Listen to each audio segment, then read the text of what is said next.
Thank you, everyone, for attending the Winter City Council meeting for Monday, April 1st, 2024. This time, the City of Winter will implement roll call. Councilman Clay? Here. Councilman Hockett? Here. Councilman Clunt? Here. Councilman Schramm? Here. Councilman Schuyler? Present. Councilman Sprinkle? Here. If you'd all please stand for the Pledge of Allegiance.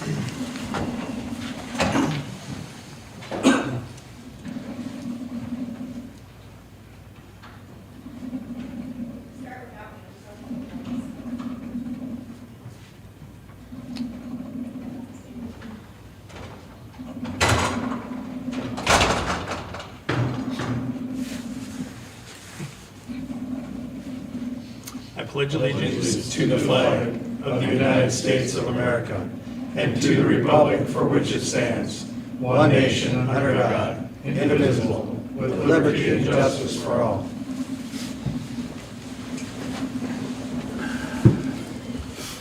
Council, having had time to review your packets, are there any conflict of interest in this evening's agenda?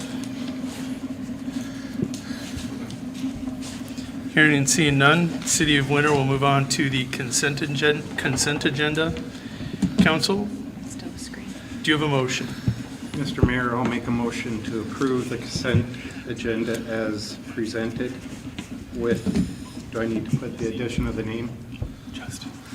To adjust the wages of Matt Schroeder in the Water Department to $24.67 for passing their water treatment class number 2, certification effective March 4th of 2024. I'll second that motion. Councilman Schuyler with the motion, Councilman Hockett with the second. Floor is open to comments, questions, or point of information.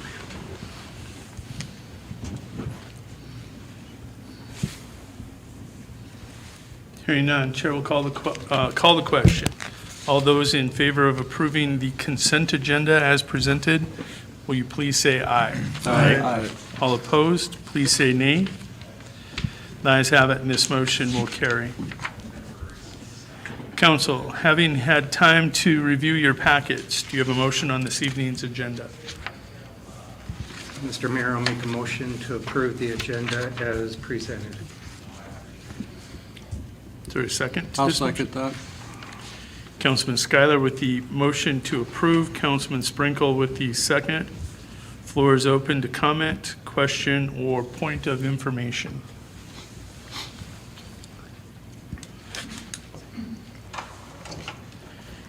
Hearing and seeing none, Chair will call the question. All those in favor of approving the agenda as presented, please say aye. Aye. All opposed, please say nay. The ayes have it, and this motion carries. City of Winter now moves on to recognition of visitors.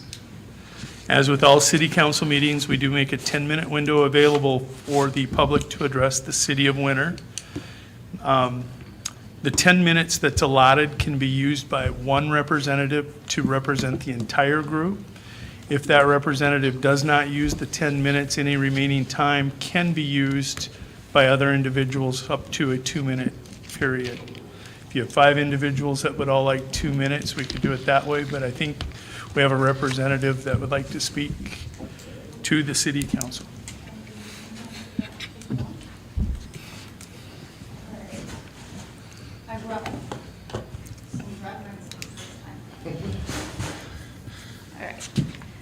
So I wanted to talk to you guys today about the ordinance, the 9041, the cats at large.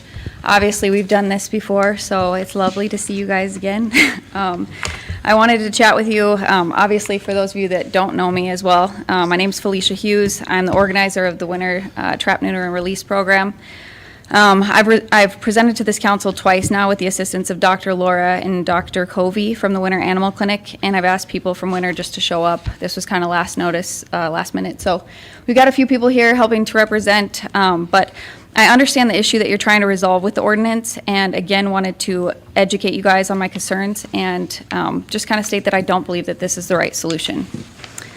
Also, I think it's worth noting, I am not the crazy cat lady. Like, in terms of, I started the organization that I have because I also have a distaste for the situation. I too do not enjoy having cats shit on my property. I'm just gonna tell you straightforward, that is not something that I enjoy. I don't like having to pick it up out of my yard. It's the whole reason that I put the program together, is because I want it to succeed. I want it to go away. But this just seemed like the most plausible solution, just based on the research that I've done, which is quite a lot. So I'd like to start off by just asking the councilman a question, and then I'm going to just kind of keep going from there. But do you guys, with the proposed ordinance that you have, that you've written, do you plan on getting another facility, like building a new pound? No. So with that, do you plan to put the cats in the same facility as you have the dogs? I would guess that's a yes. Do you plan to safely, like, my question would be just, how do you plan to safely do that? So without risking injury to the cats or the dogs, because, both of them could tend to hurt the other, obviously cats and dogs, right? Also, the injury that's susceptible for the officers that you guys are putting this responsibility on, I think that's a big thing to consider. So I'm wondering, when you have cats that are reasonably stressed out, because I'm assuming you guys are putting the cats in with the dog, now they're really pissed off because you have them in a trap with dogs, and you have people handling them. Your clause says up to 7 days, and I know that we talked about that before, talked about dates and potentially shortening it because the 7 days was not something that was feasible, but up to 7 days is pretty unclear. And so my question for you guys is just, how do you plan to implement that? So I'm just going to use you as my victim, Brad. You have this trap, and you have this friendly little cat, and you have to feed it and water it for 7 days in this cat trap.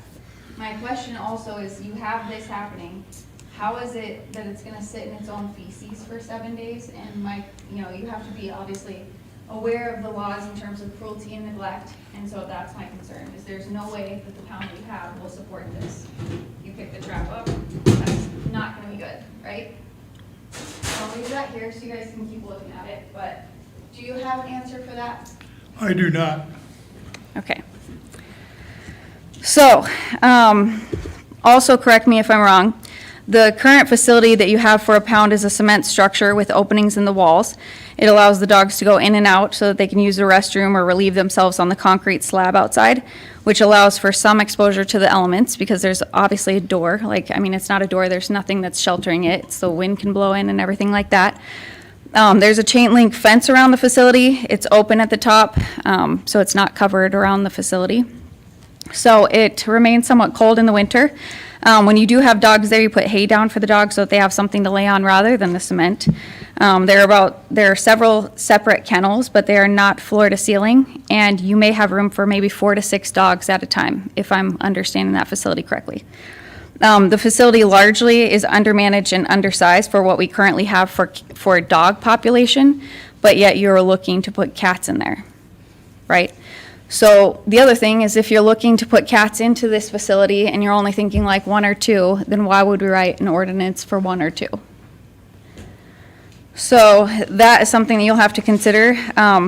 But if you have a lot, if you trap a lot and you have them in a facility, you don't have the room. There's just no capacity. The other thing that I'm aware of, I know this, I'm privy to this, there have been injuries to our officers involving trapping, so trapped animals, animal control, things like that. That is a work comp claim, right? So that's an expense of the city, that's an expense, that we're covering. That is something that I don't think you guys are thinking about a whole lot, and that's a problem, because I don't know why we would subject our officers to that. Like, that just seems like a flaw on our part. Especially if we're only catching 1 to 2 cats, here or there. That just seems kind of silly. So something to think about there is just obviously the work comp claims that you would have, that you'd have to deal with. But also there have been animals within that facility, the pound, that have attacked each other and have killed each other. So in case you weren't aware of that, I am aware of that, and that's a problem. So again, you need to be able to facilitate this where those animals are not hurting each other. My other question for you guys quick is just, why did you choose the Winter City officers to enforce this?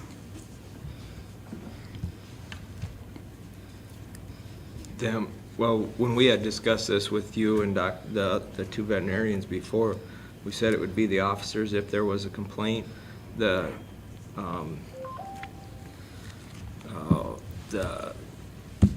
animal control, or if you wanted to be contacted, which you said that you would be fine with them contacting you, is the route. And that's why it got put in there, is because at that time, you agreed to that. This was already in the last ordinance you wrote, And you- the But you police. said that was fine. Let's so- talk about that, because I know you're trying to trip me up here, and that's not No, gonna I'm- work. I'm just saying. But- I took I mean, notes on everything you wanted. I'm sure you did, And- but I also don't know why we're having to do this again if you took notes, because we would have covered it the first time. I don't like doing this. I have other shit to do. But what I am saying is that, you know, when you're putting this ordinance together, yes, I'm willing to help out if we actually make a plan to where it's not all on me. I stated that very clearly the last time. I, as one person, am not going to own a town of 3,000. It is not my responsibility. I've done a number of hours just for free for you guys, just trying to help out the city on my own heart, my own time. And that's lovely, but that's why I was proposing an ordinance where we enforce people to actually get their animals fixed, and that's the part that I need to know. We cannot put this responsibility on our cops. They should be doing other crap. Like, there's a lot of other things that I feel is very important that they should be doing with their time, and to pay them $23 per hour to go set a cat trap seems pretty ridiculous to me. So, the other thing, you know, I just don't know why we would risk their safety doing this when they're not equipped to do that. They don't have the capacity or the budget. And then I'm wondering, like, if, you know, I'm saying that they don't have the budget, so unless you guys have raised the budget for that, I am curious where the budget for transportation, food, kennels, that kinds of cost is gonna come from. Do you know that? Okay. So, something to consider, how much time and money are you gonna put into this? What's the budget that you want to help fund this ordinance, because it's gonna take money. The other thing is, you know, you're talking about transporting cats to rescue facilities and/or farms. I'm curious also, how are you vetting those farms? Like, that feels like a legal issue to me, is like, if you're just taking them out and dumping them, that could be considered cruel and neglect, but. The other thing that I think is really, I'm really passionate about how we treat our officers and what we're having them do. And you can smirk, but it's the truth. It's like we're putting them through a lot. They don't need to trap cats all day. But then when they don't want to, because I know they don't want to, you're making them have negative PR. So everybody's just like, these crap officers aren't doing their jobs. How does that feel for them when it's just, that shouldn't be their job? So that's something I'm passionate about. When we talked about facilitating the care, obviously you got a picture of that. The trap goes up and down. You have to slide your fingers in there, and hopefully the cat doesn't rush you at the end of that cage, because they're kind of mean. So if you've ever been bit by a cat, you know that it does lead to a lot of injuries that are not just a quick scratch. I mean, I talked to a gal today. I have a testimony from her. Her name's Myra. She's in this community, but she had been bitten by a cat. At one point, it was her own. It just got spooked and bit her.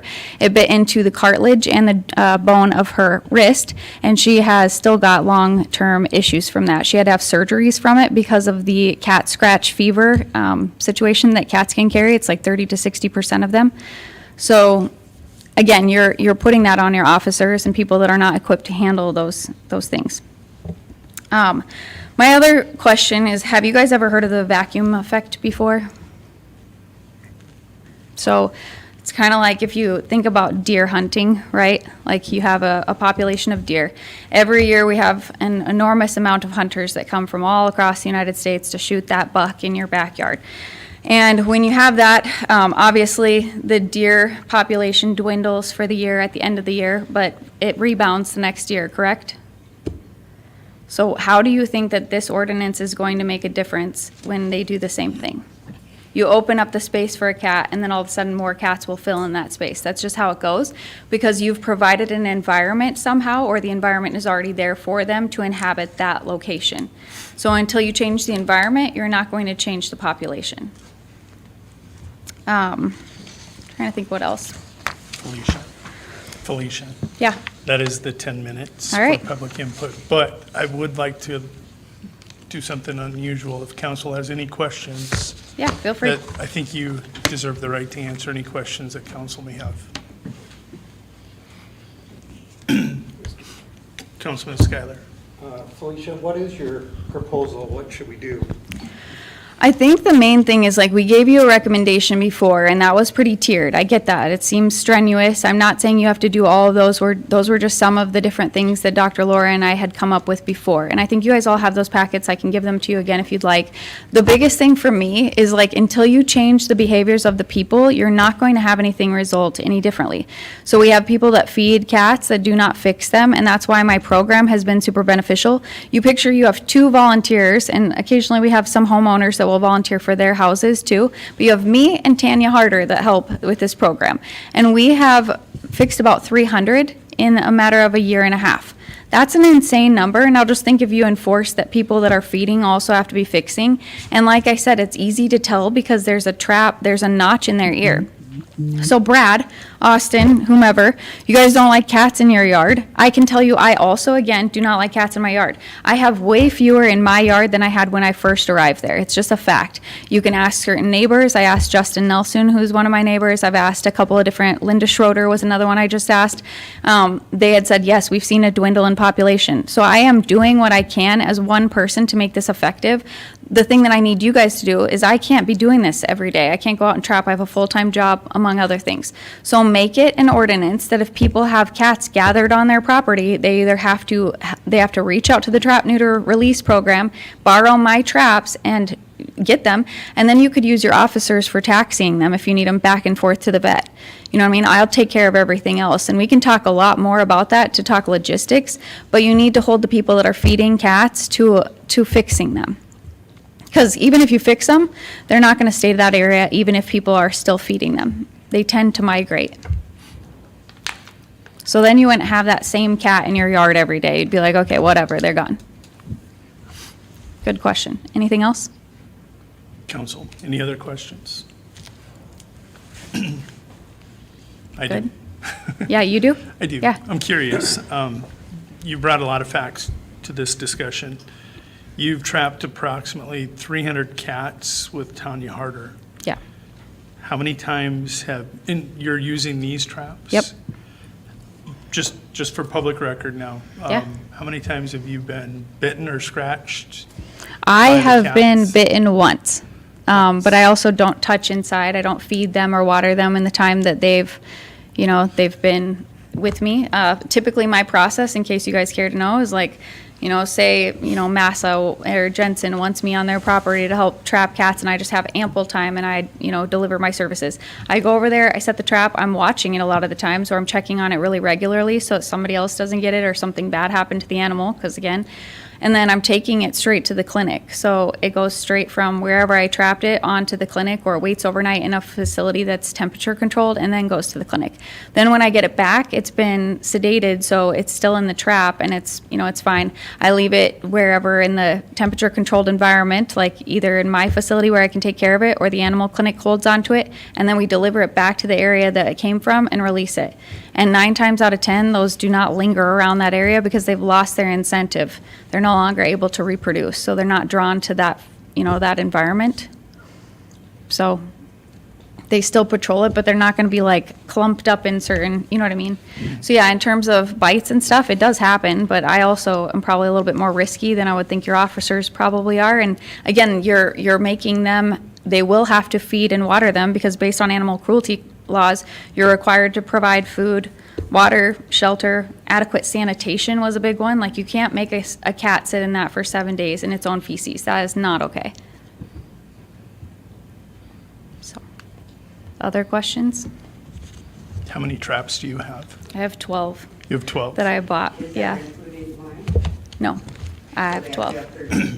13? Yeah. Are they all deployed at one time? No. They're not? No, Okay. but that's the thing is we could have bigger trap neuter release days, and the animal clinic is fine to do that. It just takes more than me. Like I spend the whole night sometimes staying awake trying to get all these, and it's an insane gesture. Like I can't, you know what I mean? So if we could do it with more people and just require those that are feeding be fixing, you would fix the problem really quickly. I mean, you'd have to have this long-term in place as like dwindling, a tiered approach where it starts out big and it becomes small and just is always there. But it's a 5-year plan instead of like a quick Band-Aid, because what you guys are doing right now, nobody's gonna be able to enforce that, nobody wants to, and the number of cats that they would even have time to do will never impact the population that you're trying to control. Are you catching any cats you've caught before with not Oh, yeah. You catch them a lot of times. Yeah, I catch, not all the time, I would say in certain areas, like downtown, I've tried to trap like behind the Body Shop, behind True Value. I have a lot of people around there that let me put traps on their property, and I obviously ask first. But yeah, you'll get the same one occasionally. If they're friendly, I've tried to home them, but I'm not gonna say that that's something I will do. It's like, if I can do it, I try to help where I can. I've also made friends with the group in Sioux Falls, the Trap Neuter Release Sioux Empire group, so they're willing to take tame cats that I find. I just took 2, attempted to take 2 today. So having those relationships, I think, also makes me better equipped to solve this issue than you. And I mean that in all respect. It's just, I have a lot more history in this. I have a lot more knowledge in cats, unfortunately. So, So, my opinion, I don't think we're trying to force this on our officers to patrol the city for cats. Yep. Continually. My take on this, Felicia, is we have to get an ordinance on the books. Yep. That is enforceable to somewhat, and I don't see our officers patrolling the neighborhood, looking for people's cats. Right. Picking up cats or in the yard, or wherever, but if we get a complaint about someone having cat crap in their yard or a stray cat in their yard, if Yep. we don't have an ordinance that speaks to that, there's nothing we can Right. do. And that's what we're trying to do, is at least get something on the Yep. books that give us something to work from. That's my. I get that. My question for everyone, who here has ever had an indoor-outdoor cat? I mean, please, all of you, if any of you have, We don't, my wife. like won't farm allow it. cats. So that's what I'm saying, is like, these people have indoor outdoor cats, and that's the one that's, you know, sometimes on your yard. How are you gonna fix that? And, you know, most people are still not gonna change when you make this ordinance, and so then you're creating, I mean, this is an issue that you're just making more of an issue out of. People have indoor outdoor cats. It's not the same as, you know, cattle. It's not the same as whatever. I know dogs crap on my yard all the time. Should I be calling you guys about that? Because that is an ordinance. Like, I mean, how particular are we wanting to get? Like, to the birds shitting on your yard? I mean, like, this is As just long as it's crazy. not on the pickup. Right, well, and that's what I mean, I don't like it either, but I think if you know, you have to educate people that this is the long-term approach. It's not like you can blanket this and create it just for the sake of, hey, we're doing this so it looks like we're doing something, but I prefer an approach that's actually going to solve something. I don't feel like we should pass something that's not gonna get you anywhere. So I am passionate about helping. Go ahead. But Felicia, I think I talked about this last time. If you're a cat owner, I made the comparison. Right, If you own a dog, you own a cat, you own a sheep, you own a billy goat, gruff, you own a dog or horse, you as an animal owner are responsible for that animal. To me, where I sit, Felicia, I have a hard time seeing that cat owners are this special kind of human being that only they understand. The To unicorns. me, it's like people have to control their dogs. Why don't But cat they owners don't. have to control their cats? my argument is just Hold that, on, whoa, no, this is not public. so I will say, This is I mean, I Felicia. think, I totally understand where you're coming from, but I think I'm equally as irritated about the dog ordinances, you know what I mean? It's like, I can't even walk my dog down the street with her, without her getting attacked by the little white one that's outside. I mean, my dog has been bit on however many occasions. So it's like, you can't, like, again, to make these ordinances that they're not going to enforce, like, why don't we start enforcing some of the other ordinances and let it be a teetered approach? Like, I understand what you're saying. It should be public or private property. It's yours. You should take care of it. I am not necessarily for indoor outdoor cats personally. I don't have them. I don't want them. Like, but that's, I mean, from throughout history, people have always had that, right? I mean, it's hard to contain them unless you have a fully enclosed backyard, which most people cannot afford, and or it wouldn't look great in the city. You know, that's not feasible. So I think you're only noticing it because there's so many. If you had one cat doing it in your yard, you'd probably notice it way less, and you'd have more tools to be able to, you know, deploy to keep them off your yard. So I know you need to solve the issue. You have a couple of complaints, but I will say you probably have a larger number the My other neighbor way. is a cat man, and he's got indoor out. He lets them out in the backyard. He built a really nice he's lived here now, he moved back from Idaho for about 2 years, he loves cats. I've been over there, he's got it built in the backyard there, and it's so cool because they can't get out, they can't run to the neighbors and do their thing. But why, if you gotta have a cat, that's my point, you have to be a responsible owner of an animal. If I owned a cat, I would build a little enclosure in my backyard specifically for that For cat sure. to get out and get some fresh air, but This is I too can't see where. two-tiered, though. You're talking about people that own cats, and maybe Yes. that's something you want to fix, but you're not, what your ordinance is talking about is open to all the feral cats.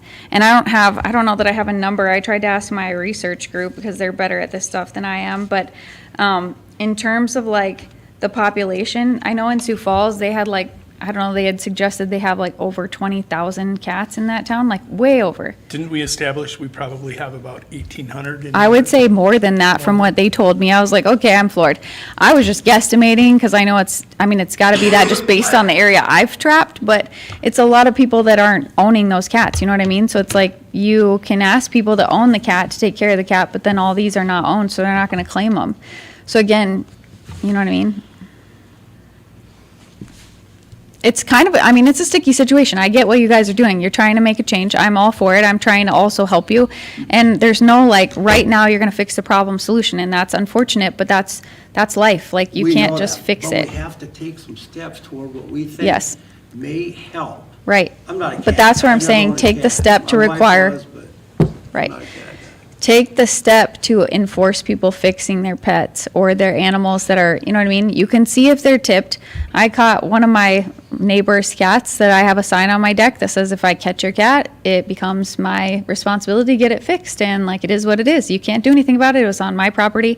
So I went and I got it fixed and then I put it back out and now it has a tip ear. And like, that's not ideal. I'm not trying to catch people's pets, but ultimately people need to get their animals fixed. So what was the reaction from your neighbor? I mean, she was pretty ticked, but I'm not always about making friends. Like, so, it is what it is. I think also they're appreciative. I know the cost of getting animals spayed and neuters, it's expensive. But that's why I'm like, if we could come together and create a program where people have lower, like, if it's a low income voucher system over time or things like that, that'd be a long-term approach, right? Maybe not happening this year. But a lot of this is just people can't afford to get the pets that they have fixed, which is creating the problem. So even if you kill all the cats in town, you're still going to have people clinging to more cats and they never fix them. So that's been my frustration is like, I want to help you, but you have to get people to fix the animals. Any other questions I can help you guys with? So is your local organization, are you a 501c3? So I'm state approved. I had to do that first and now I'm pending the 501c3. So I have, Currently, you are not. no. Okay. Yep. I also will say I was told that we were not touching this again until after election time. So I have not been in a rush to change anything because I was given word from someone in here that we weren't touching this until after election. So I am now trying to hustle to give you guys information. And again, I threw this together last night. So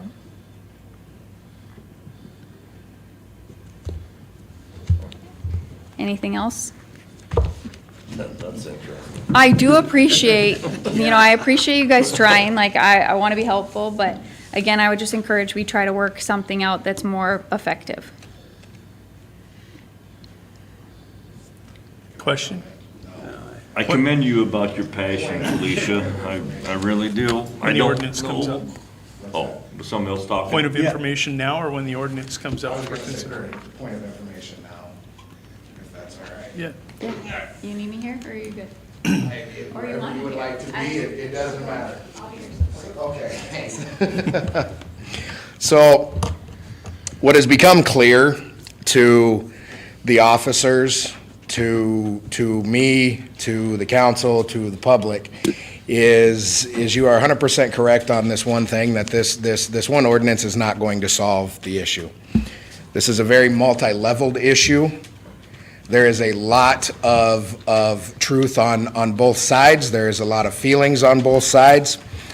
And I guess what we've kind of come up with down at the police department is, A, We are not going to be actively trying to take cats off the street. I don't know if you know this, they do not pull over when they see lights. We do not have handcuffs to put cats in or put them in the back of the car. That is not what this has ever been about. When there are complaints within our community, we feel we do have a job to do to address those complaints, whatever they may be. As far as if a cat is caught and it is obviously somebody's pet, because as you know from your catching, you know sometimes it's an obvious pet, right? Like I've had them rubbing up against the cage and the kennel and all that stuff. The pound is not ideal. The cat is definitely separated from where the dogs are kept. The cats are in their own much larger kennel so that we can put in litter in there, we can feed, we can do things like that. Now, in those instances where they have happened in the past, then we hit Facebook. And we start taking pictures of the cats, and we say, if you're missing your cat, we have it. What you addressed with your dog, if you are ever out walking, it is your right to be able to walk your dog without having another dog come up. And we will 100% enforce that. All we want is a call. And that really goes to the bigger issue here, is this is really going to take the community helping us as we try to help the community as well. We can't do this all on our own. We absolutely cannot. And I've been one of those. Yep, and I've been in one of those where the cat bit me, and I still don't kill cats, right? Like I don't like to kill animals, regardless of what you read, on Facebook. I will say, my question for you is though, with the kennels that you have that you're talking about, are those, I mean, if it's not a tame cat, how do you work with that? Because you're saying you have. So what we have talked about is when this happens, we have the ability through this ordinance to hold this cat up to 7 days, right? The reality of that is that's not a reality for us, because the reality is we're gonna be reaching out to you, we're gonna be reaching out to Ms. Harder and saying, all right, what can we do here? Right. When it comes to that, because What you get from us is like returning. We don't have, you know what I mean? You can go and put cats out at farms, I swear to God to you, they're gonna come back. That's just what they do. And also, that's not super humane, and I know that this group maybe doesn't care about that as their first priority, but they will come back, they do. That's how we found my dad's cat. Like, they came back from wherever it traveled off to, had a little journey. But, I mean, so in the cat's cases of like feral cats, which is 99% of this population, you're not gonna be able to use the process that he's talking about in the facility that you have. So again, 99% of this, you're not solving, you know, and just going to put them out on the farm. That's where all these people are getting these cats. Every single day I have to argue with somebody on Facebook about how it's a stupid idea to give their group of kittens to somebody in town not fixed, because then the next person doesn't do it. I'll agree with that. Like no other.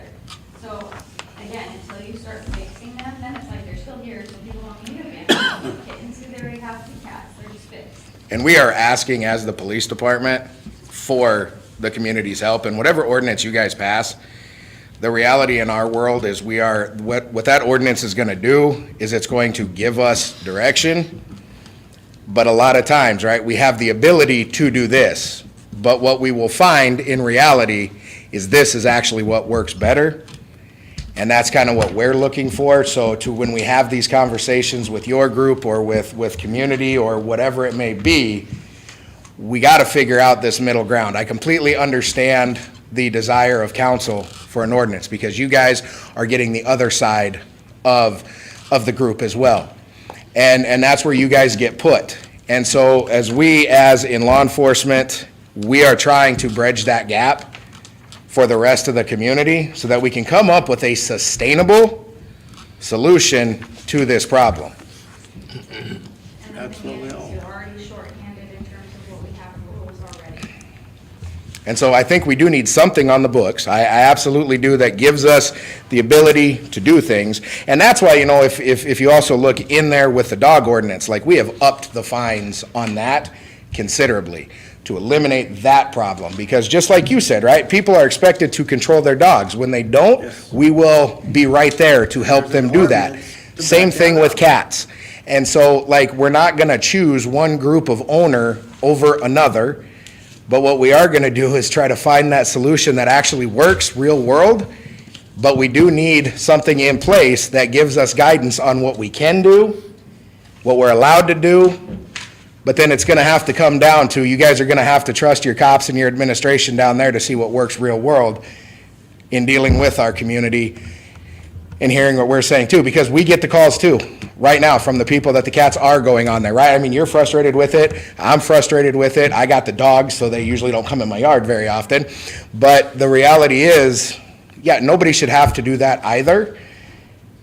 But it's really gonna come down to all of us kind of working together and keeping an open line of communication. Because what happens so many times is everybody gets mad, my side's the right side, my side's the right side, nobody listens to anybody, and then, speaking as a cop, we just kind of get left holding the bag to try to pick up the pieces, and that, we've kind of already made that decision that we are going to work with council, we are going to work with the public, so that when council gives us some type of direction, now it's our job to work with the public to see how it works in real world, and then report back to you guys too, if we need to see some ordinance changes and something else.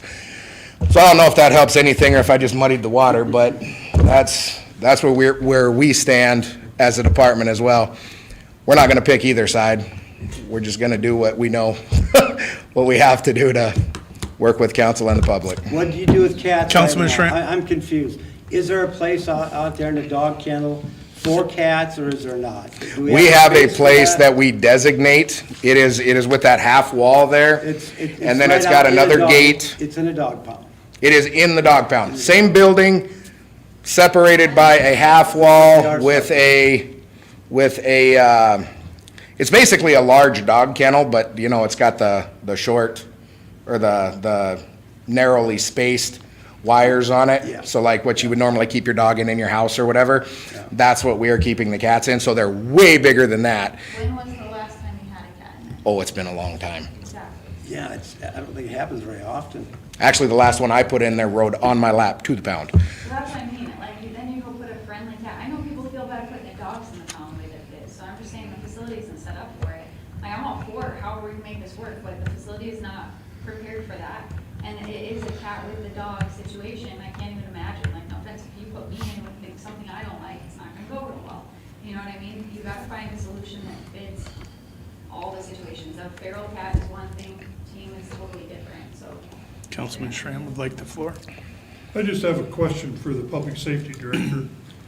At one time, I understood that we had any number, I don't care, landowners that would welcome extra cats on their property. Is that true or not? Yes, that is true. Okay. Yeah, we have talked to landowners that are 10 miles or more outside in the country that are willing to take cats. The reality of that is, they are right now. I don't know how long that lasts, I don't know. I understand, but that leads me into this. If you caught a cat tomorrow, do you have somebody you can call and give that cat to tomorrow? Yes. Okay, and that's really why, I have to tell you this, I learned so much when you people came and gave us a presentation on what makes these cats stick around and the importance of neutering and spaying and whatever the words are. But until that time, that is completely done in winter, we have a cat problem that citizens are concerned about. And I will tell you that with the answer that I just heard again, I don't think when we catch a cat that we're gonna probably even need to put it in the facility for at least some time, and maybe in that time, we can get an organization here that Winter could donate to in the future to take care of this problem that we have over the long run, and this ordinance will allow us to at least try to do something in the short term right now. And I do just want to offer, we do have 20 traps. So if you need our help with anything there, that is an option. Councilman Clay? Felicia, so explain to me why you feel, an example Councilman Schramm gave about relocation of a cat to a farm is inhumane. I don't understand that. I don't, that's not exactly what I meant. Okay. What I meant is That's why I like, didn't so I understand. have relocated cats to farms before, but there is a process when I do it. Like I vet the place, I make sure that they're actually gonna take care of it. You can't just throw it out in some hay bales to, I won't even say the names because I know who you're thinking of. It doesn't work like that. I'm telling you, you put them out there, they're gonna be like, oh, sorry, we're all fighting for the same resources. I'm headed back to town where they were feeding me catnip. You know what I mean? So when I vet them to farms, I also make them hold them in a facility that's local, like a shed or something that's totally enclosed for 2 whole weeks. And if they will not do that, I will not give them to them because they have to be then, get accustomed to the area if you want to keep them in that area. So I have been successful. Like I think I gave you guys the statistics. Within the first 3 months, it was just me. I trapped and fixed 99 cats myself. Out of the 99, I think I homed 55, and out of the 99, I took about 30 of them out to farms.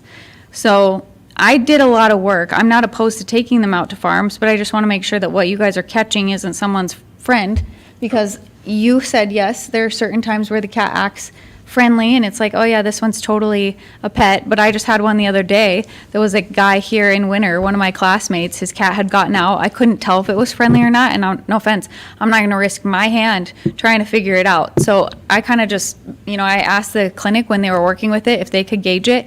I kept it for an extra day and let it out in a bigger trap, and that was just kind of like, if it happens to scratch me, it is what it is. It's on me, right? But it ended up being someone's pet. I had no idea. I would have taken it out to a farm. So that's my point, is people lose animals sometimes, and I would be really mad if you took mine that got out. So it's an option. I think you just got to be careful of how you do it, and you have to actually make sure. I mean, I'm just going to go back to the budget again, though. Is like you're budgeting, I don't know, Kane or Chris or somebody, Wendy, to go and travel these cats to wherever. I mean, that's a lot of time that you're asking them to taxi cab a cat, because they're going to go to the clinic or wherever the person is, pick it up, set the trap first. That takes time. You know what I mean? At however many dollars per hour that you're paying these guys, is that feasible? And then asking them to travel them out to whichever country road you're trying to take them to? That just seems like something that city doesn't probably want to spend money on. I don't know. Maybe. Correct. Felicia, when they take them, you take them out to the animal clinic to have them neutered or Yep. spayed, do they check them to make sure that Yep.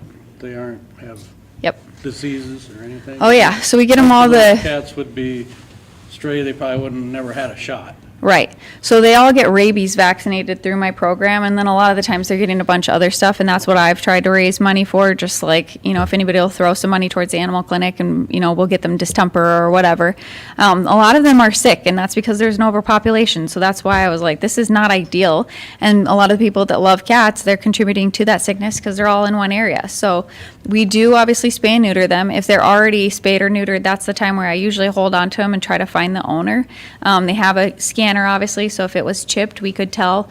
And then they are receiving medical services based on their visit. Like I had one with a degloved tail one day, and we had to take the tail off. So I'm doing my best in terms of not being fully 501c3 to try to make this all work. And it's, with just one person, I have not had the time, and now I have kind of the structure behind me. I'm approved through the Deadwood Coalition that sponsors me, and again, we just follow their process, and that's been really good. What's the cost of spay, neuter, and chip? Oh boy, you're killing me. I thought that night that Yeah, no, it's Dr. like, Laura gave us a price. I think for us, don't quote me on this, my brain is tired, but I think it's like $90 for a female and like $75 for a male for us, not for everyone else. Like that's the cost that, you know what I mean, that we get sponsored through the coalition in Deadwood. So it's not costing me that. It costs me $17. So $10 for the spay or neuter, and then $7 for the rabies vaccine. And then anything else is additional that I have to raise. So that's why I'm looking forward to getting officially 501c3, because although I'm state recognized, I've never asked people for, it's like just give cash and they'll put it on an account and they'll use it like it's my cat. You know what I mean? So funding has not been there. Yeah.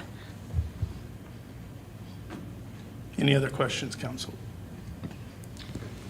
Thank you for coming Yeah, I appreciate you guys' questions. and offering, helping with solutions, but it's not a good situation to be in. I get it. Yep. Thank you. One more item to cover. Yeah, you can take the trap. We have 20 plus.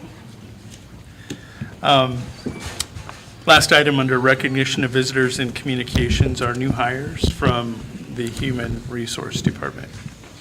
Buckle up, it's long. We have one full-time hire with 6-month probation and full benefits, and that is Edward Heisley.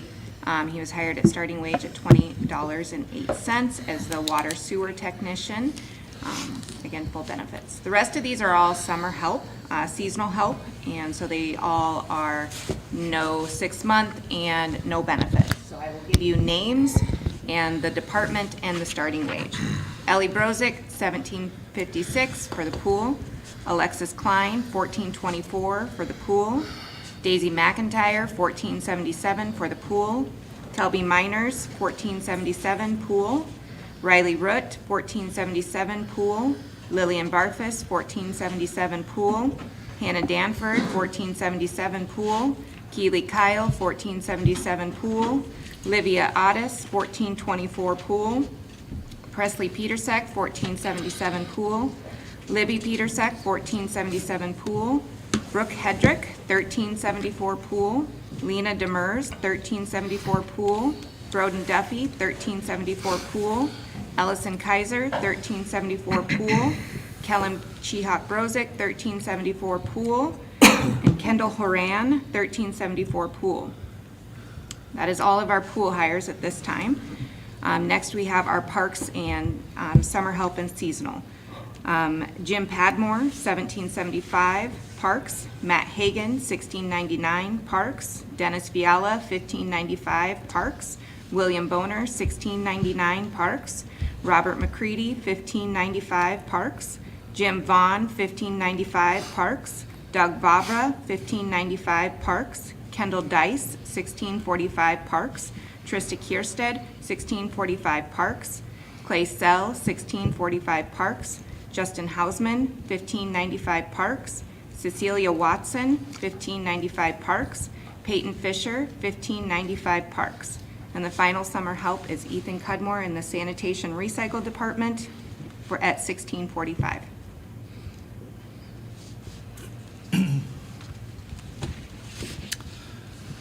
That concludes recognition of visitors and communications for the city of Winter. Tonight, there are no department reports. There were no bid openings in the last 2-week period.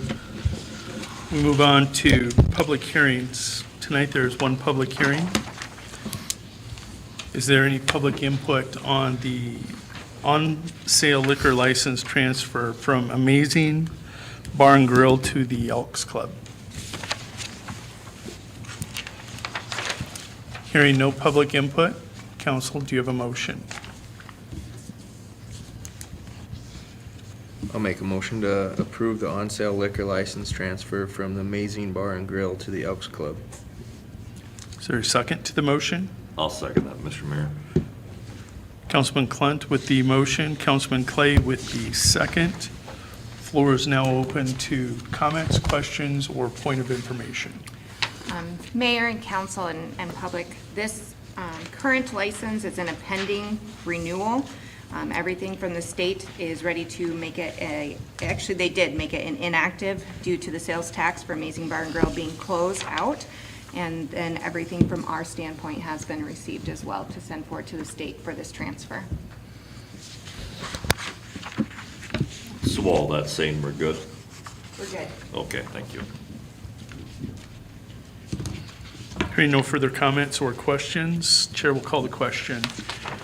All those in favor of approving the on-sale liquor license transfer from Amazing Bar and Grill to the Elks Club, would you please say aye? Aye. All opposed, please say nay. The ayes have it, and this motion carries. That concludes public hearings. There are no Board of Adjustments for this evening. City of Winter now moves on to old business. Tonight, there are 3 items for consideration. Council, item number 1, do you have a motion?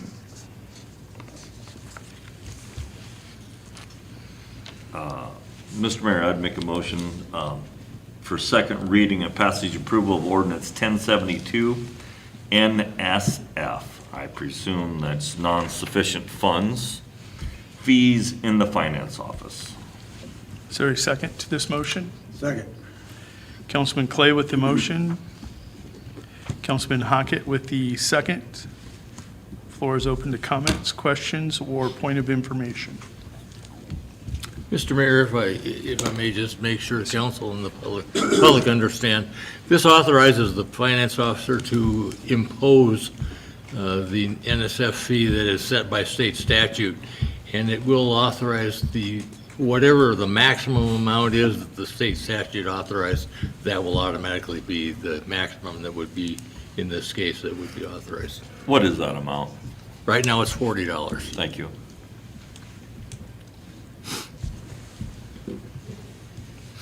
Any other comments or questions? Hearing and seeing none, Chair will call the question by a roll call vote. All those in favor of approving second reading for passage and approval of ordinance 1072, an ordinance dealing with NSF non-sufficient fund fees in the finance office, would you please say aye when called upon? Councilman Clunt, Yes. Councilman Hockett, Aye. Councilman Sprinkle, Yes. Councilman Schuyler, Aye. Councilman Clay, Yes. Councilman Schramm. Aye. The ayes have it, and this motion carries. Council, item number 2, do you have a motion? Mr. Mayor, I'll make the motion, second reading, passage, and approval of ordinance 1073, utility hookups required in city limits. Is there a second to this motion? I'll second it. Sorry. Sorry. Sorry. I'll still second it. Councilman Sprinkle with the motion, Councilman Schuyler with the second.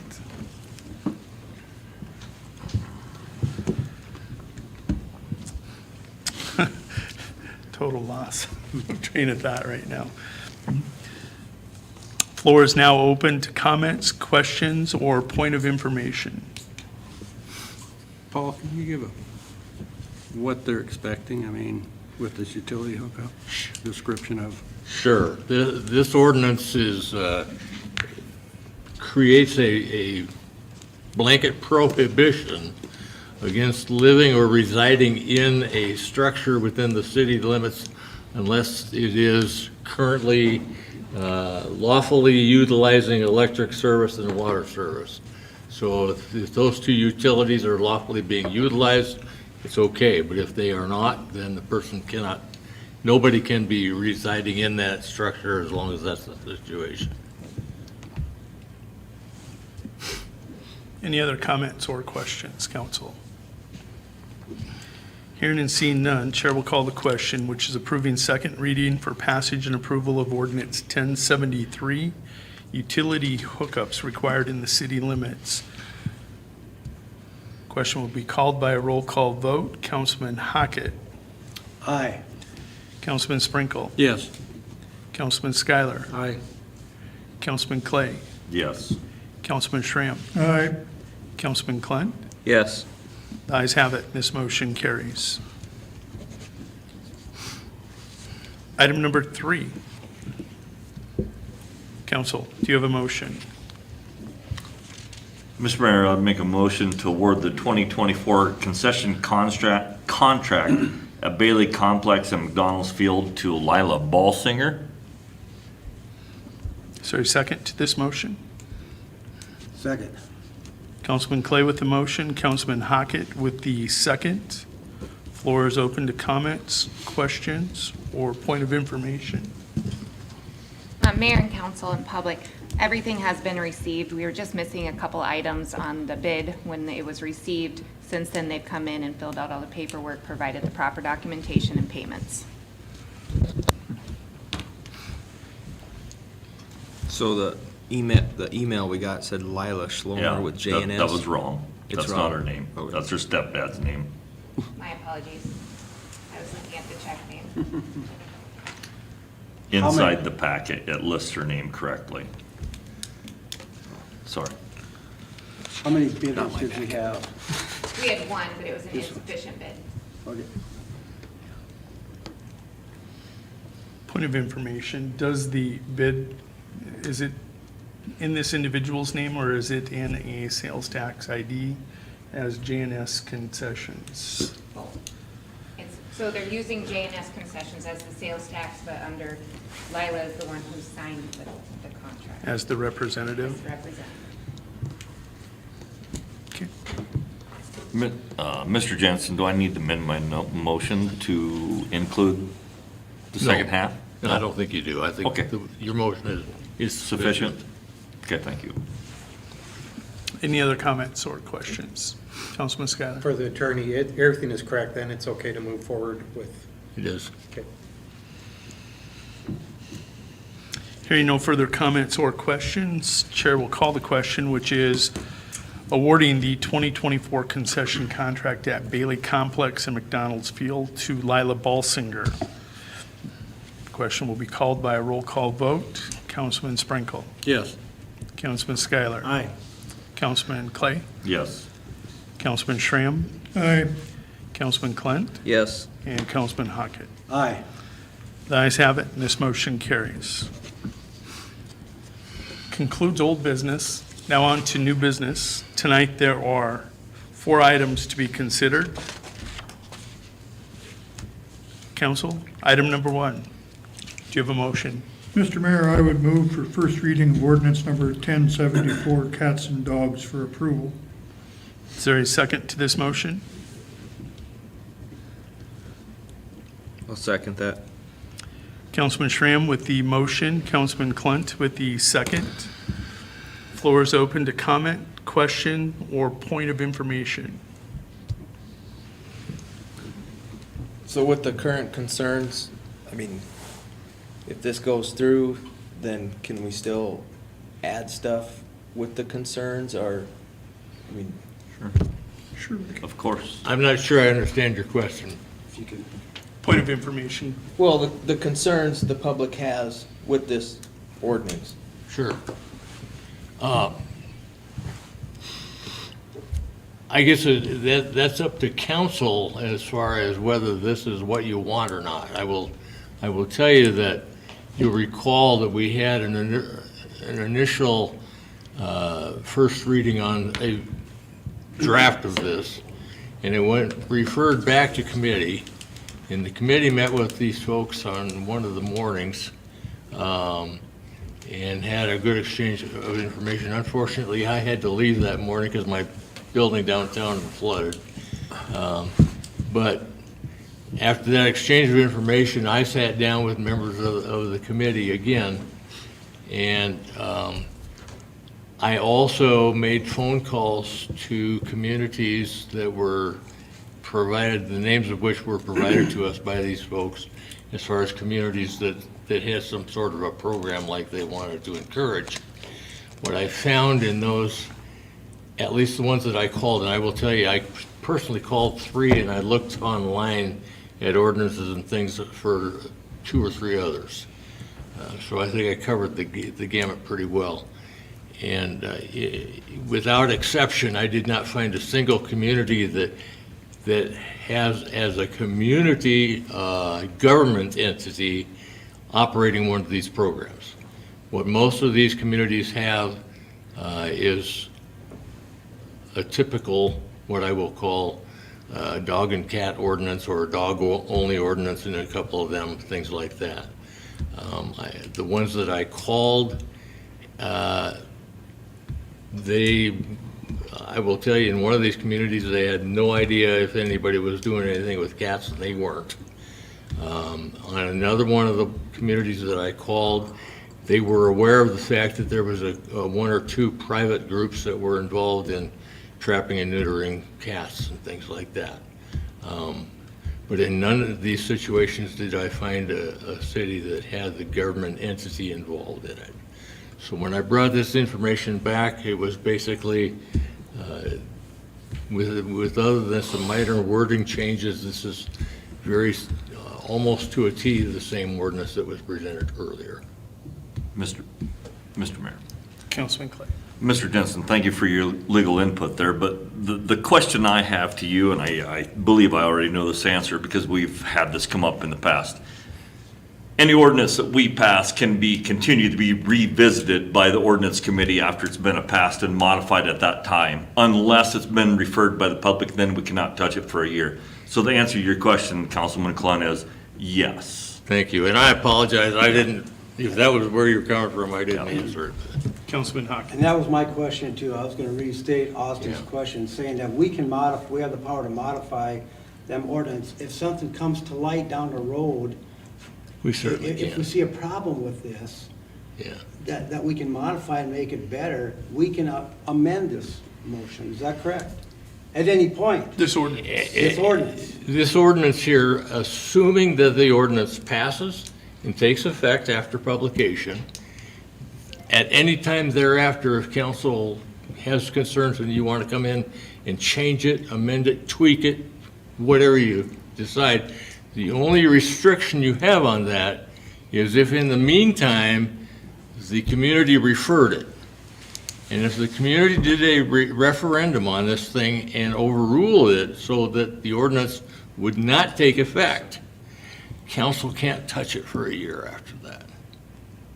But otherwise, as long as there's no referendum involved, council can amend it anytime you choose to do so. I think the way I understand it is the biggest concern is how they're being housed after they're caught, right? I mean, that's the main, which is not in this, well, how long they would hold it is in the ordinance, not how they're being held. Right, So, my I think we main could- concern is just, how are you gonna hold it in a facility regardless of what it is? Yep. Like feral, not feral. So I think we can move, my personal opinion, we can move forward with the ordinance and address the dog pound holding facility or whatever you want to call it. Councilman Schuyler. I'm under the opinion that we should slow it down, get it done right. Yep. That's my opinion. Do you have a motion? I have a motion to table the first reading of ordinance 1074. Is there a second to this motion? I'll second that. Councilman Schuyler with the motion to table ordinance 1074. Councilman Sprinkle with the second. Chair calls the question. All those in favor of tabling ordinance 1074, please say aye. Aye. All opposed, please say nay. The ayes have it, and this motion is tabled.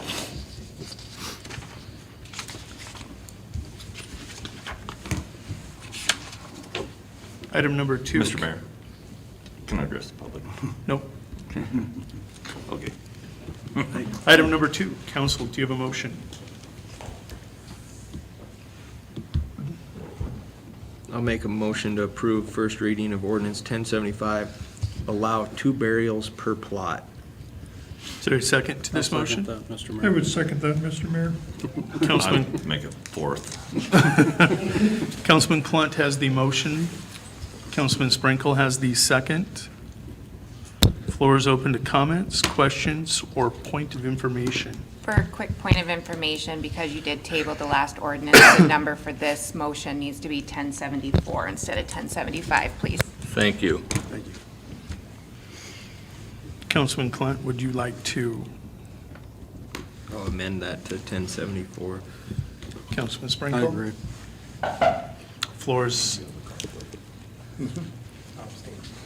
Floor is open to comments or questions. Mr. Mayor, Councilman I want to be Schuyler. on the record that this does affect me directly, so I will abstain from the vote.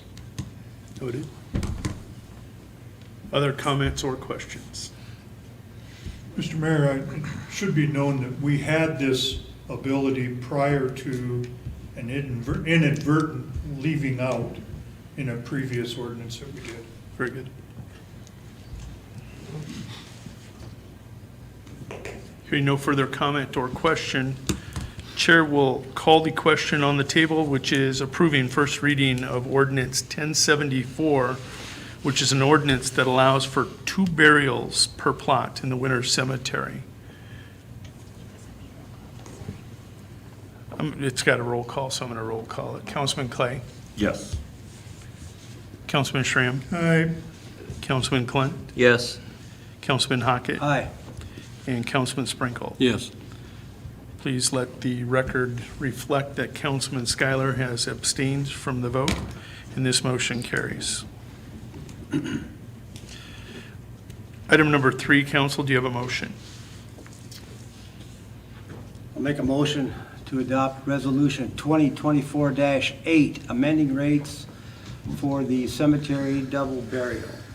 Is there a second to the motion? I'll second that.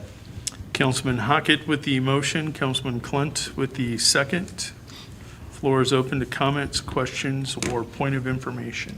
Mr. Mayor, Mr. Jensen. if I may, what this does is it brings the rate charges in line with the ordinance that just went on first reading, so that we'll have the fee separately charged for each burial, but you can end up with 2 fees applied to one lot if they get buried together. Point of information. Councilman Schuyler, are you abstaining? I will not. Okay. Hearing no further comments or questions, Chair is going to call the question, which is approving Resolution 2024-8, a resolution amending the rates for cemetery double burial. This is a roll call vote. Councilman Schuyler. Aye. Councilman Clay. Yes. Councilman Schramm. Aye. Councilman Clunt. Yes. Councilman Hockett. Aye. And Councilman Sprinkle. Yes. Ayes have it, and this motion carries. Final item tonight under new business. Council, do you have a motion? Mr. Mayor? Mr. Mayor, I'd make a motion to pay some bills if we got the money in our checking account. Is that your motion? Yep. Is there a second to the motion? I'll second that. Councilman Clay with the motion, Councilman Sprinkle with the second. Floor is open to comments, questions, or point of information. Finance officer, we got the cash in our checking account? You have the money in your accounts. Thank you. Nothing less. Also, with the review of the claims that are in front of you, anything that was over $4,000 was either contractual or we did receive the proper documentation.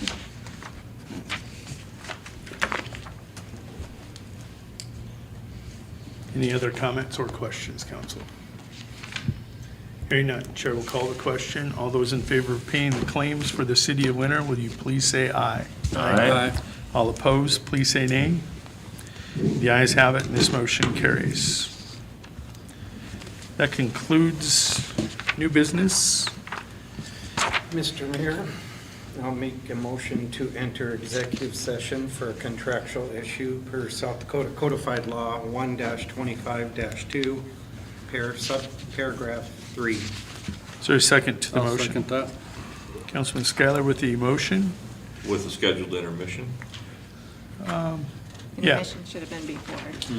I'm going to, before I call the vote, I'm going to go ahead and, council, if there's a request for a break before we go into executive session, I am going to grant you 8 minutes. Let's resume back in executive session at 7:45 p.m. Thank you all for coming.